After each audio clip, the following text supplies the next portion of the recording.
It's time for Recipe of the Day.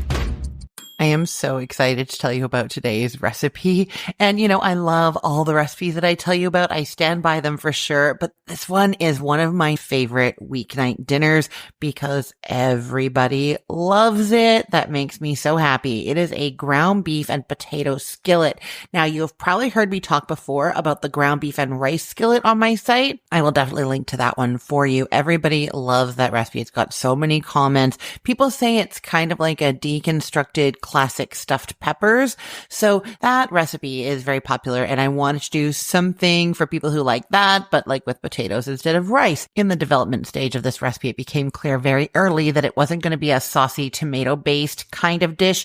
Why? Because when I tried, my kids hated it and it just wasn't anywhere near as good as the ground beef and rice one. So instead I went in a different direction and it's more like a ground beef and potato hash that is wonderful served just as it is, but is even better with a fried egg on top. Oh, so good. Okay, so this recipe is ready in 25 minutes. And really what I was trying to do here was make sure that it was using one skillet, but not kind of everything done in sequence, one thing at a time. I feel like it defeats the purpose of a one skillet meal if it takes a really long time, you're doing one thing after another just to not dirty a second skillet, right? Like why not cook the ground beef in one skillet and the potatoes in the other skillet and have it done twice as quickly, right? Okay, so this is using one skillet, but it's all kind of happening at the same time. And I've got a good technique for getting everything browned and delicious in that one skillet. So what you're going to do is heat a tablespoon of cooking oil over medium-high heat in a non-stick skillet, a big non-stick skillet. You can use olive oil, grapeseed oil, whatever you like to cook with. Then what you're doing is you're adding a pound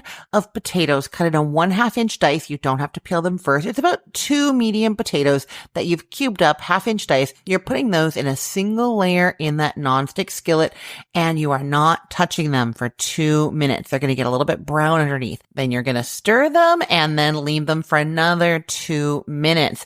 Then you're going to use a wooden spoon or whatever plastic spatula you use in your nonstick skillet to move the potatoes off to one side of the skillet. So they're just taking up half of it. They're going to kind of pile up a little bit. Don't worry. They're going to keep browning on the bottoms and softening on the insides. To the other side of the skillet, you are adding 1 pound of lean ground beef. You can use ground chicken or ground turkey. I just don't recommend that you use ground turkey breast. It's going to be too dry in this recipe. So what you're doing is you're putting that ground meat on the other side of the skillet and then sprinkle the potatoes and the beef all over with 1.5 teaspoons of salt and 1/2 teaspoon of pepper. And then you're going to use a wooden spoon or that spatula again to break up that ground beef. It's kind of stirring the seasonings in a little bit too and spread it out so that it's covering the 1/2 of the skillet that's not taken up by the potatoes. Press down a little bit on that beef and then let it cook undisturbed for 4 minutes. You're getting some nice caramelization on the bottom. While that's happening, you might want to give those potatoes a little stir here and there just so that they're not browning too much and so that different potatoes get the chance to touch that skillet there and brown a little bit. Okay, now if you have a lot of fat and liquid that has accumulated in those 4 minutes of cooking the beef,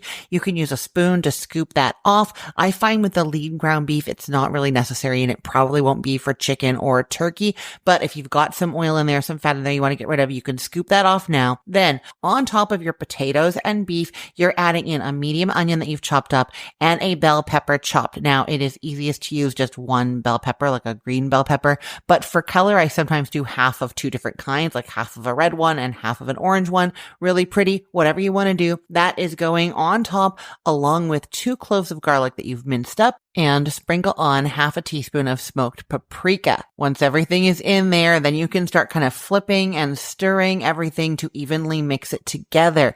Then you're just cooking and stirring it occasionally until the vegetables are softened and the beef is no longer pink anywhere and the potatoes are fork tender. It's only 3 or 4 more minutes. Really what's happened here is you brown those potatoes in that first step and they are fairly well cooked at that point. Then that beef got in there and it caramelized on the bottom so you get that nice flavor.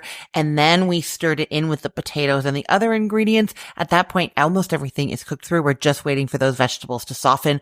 Really, really simple. So at that point, once everything is cooked the way you want it, turn the heat off. You're sprinkling a cup of shredded cheddar cheese over top of everything. Just wait a moment for it to melt. The steam coming out of the beef and the potatoes is going to melt it. Top it with some green onion and serve. And like I said, if you want to get out another skillet and fry some eggs up, 1 egg on top of each each serving is going to be magic. Okay, I'll put the link to this recipe in the show notes for this podcast episode, or you can head to cookthestory.com/ROTD and get it there. Everything there is arranged by date, so it's helpful to know that today is May 19th of 2025. The other place you can get the link is in our Facebook group for this podcast.